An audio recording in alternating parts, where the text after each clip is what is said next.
Hello les filles, j'espère que vous allez bien de là où vous êtes sur la planète. Aujourd'hui, je vais vous faire un live parce que hier je n'en ai pas fait pour cause de migraine et justement je me suis dit c'est le moment de faire un live sur ce trouble qui fait partie de la longue liste des troubles de la ménopause parce que sachez que pour celles qui ne le savent pas encore, il y a à peu près 40 troubles qui ont été répertoriés et qui sont directement rattachés à la ménopause. Donc c'est ce qu'on appelle les troubles liés à la ménopause.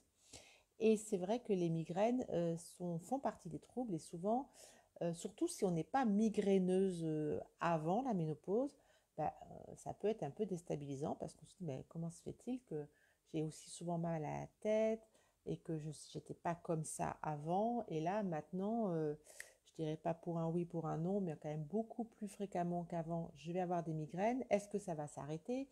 Pourquoi j'ai des migraines? Est-ce que c'est un rapport avec ma ménopause? On peut se poser plein de questions et en l'occurrence, c'est exactement les questions que moi je me suis posées à l'époque où j'avais des migraines, mais d'une façon beaucoup trop fréquente à mon goût et je n'avais pas fait nécessairement le lien et personne ne m'avait aidé à faire le lien. Alors qu'en cherchant un peu, ben oui, les migraines, ce qu'on appelle les migraines hormonales, parce qu'il y a plein de sortes de migraines évidemment, mais les migraines hormonales font partie des troubles de la ménopause.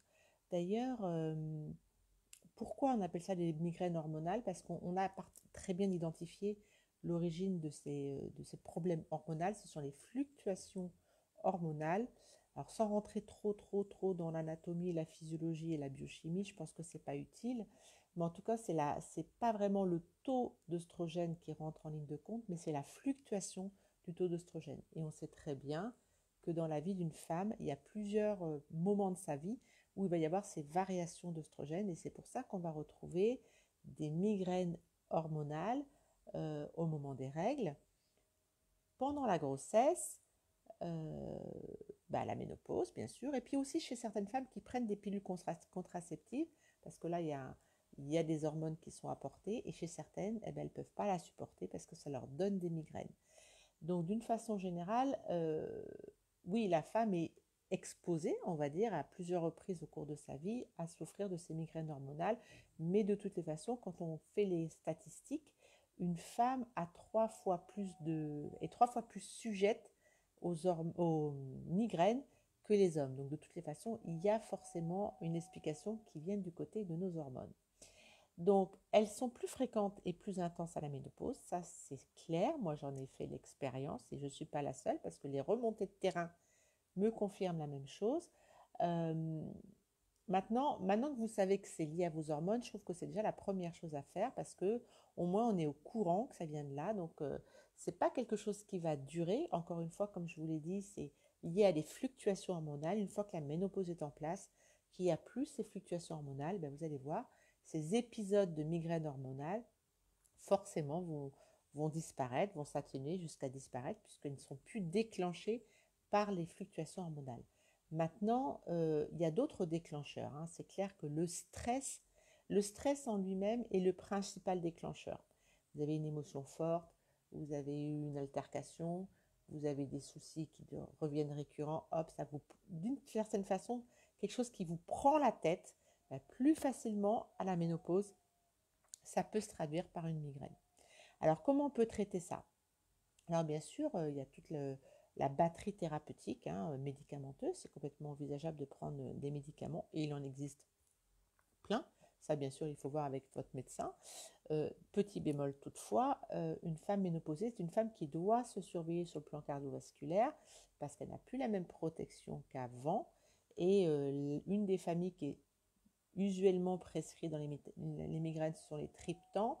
Là, prendre des triptans sans avoir vérifié son état de santé général et s'être assuré que ce ne soit pas incompatible, je veux dire, il faut s'assurer que ce soit compatible exactement pour prendre des triptans à la ménopause à cause de justement des interactions qu'il puisse y avoir entre cette famille de médicaments et l'état de santé général d'une femme ménopausée qui n'est pas bien sûr le même qu'une femme qui vit une grossesse ou autre. Donc, les migraines hormonales peuvent arriver à plusieurs périodes de notre vie, mais l'approche thérapeutique n'est forcément pas la même. Après, de toutes les façons, si on veut avoir une approche plus naturelle, comment on fait pour éviter ces migraines et quand on en a, qu'est-ce qu'on fait? Bon, déjà, maintenant que vous savez que c'est très lié à la fluctuation hormonale, vous n'avez pas de prise là-dessus. Ça, c'est pas vous qui décidez à quel moment les hormones vont chuter dans votre corps au cours d'une même journée, au cours d'une même semaine, au cours du mois. Vous n'avez pas cette option-là. Par contre, c'est vrai que le sachant, c'est quand même plus facile, il me semble, d'appréhender ce genre de situation. Après, d'une façon générale, c'est toujours pareil, ces fluctuations hormonales, le corps réagit parce qu'il se met en quelque sorte en alerte, donc la migraine démarre. Donc le plus vous allez accompagner votre corps tout au long de votre ménopause, le plus vous allez pouvoir éviter ce genre d'événement, mais toujours de la même façon, en mangeant sainement, en bougeant son corps, en gérant ses émotions, et puis en s'éloignant le plus possible de sources de stress, parce que vous allez vite vous rendre compte que c'est souvent suite à un stress que, hop, la migraine apparaît.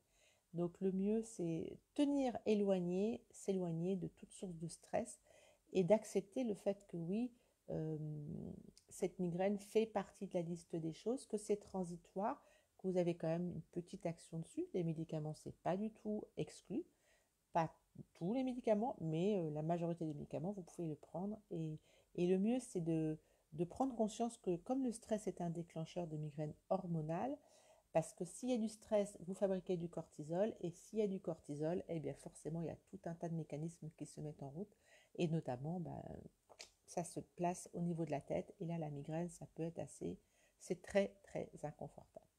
Donc voilà les filles, je voulais vous faire un petit coucou là-dessus parce que j'aurais bien aimé, moi, à l'époque où j'ai commencé à avoir des migraines, je ne comprenais pas parce que je n'étais pas du tout migraineuse et que je me suis dit, mon Dieu, oh my God, c'est quoi cette histoire? Et ça y est, maintenant, je vais rejoindre le groupe des migraineuses.